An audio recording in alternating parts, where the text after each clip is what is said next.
tanggal 20 Oktober 2024 ana kedadian kebakaran gede ing Desa Sidomulyo, Kabupaten Ngawi.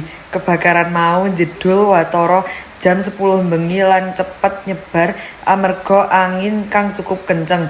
Api kang murup saka pawon salah sawijining omah iku ndadekake kobongan nyebar tekan rong omah liyane sing caket. Miturut informasi saka warga setempat, sumber kebakaran iku mligi amerga kompor gas sing bocor.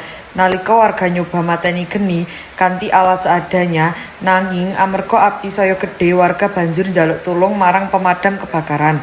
Sawetara mobil pemadam kebakaran rawuh jam 11 bengi lan bisa ngendhalekake geni sawise 2 jam. Ora ana korban jiwa ing kedadian iki, nanging kebakaran iki ndadekake kerugian materi sing diperkiraake nganti ratusan juta rupiah. Warga setempat diajak luwih waspada marang piranti sing rawan kobong lan nggatekake keamanan ing omah supaya kedadian kaya iki ora mbaleni.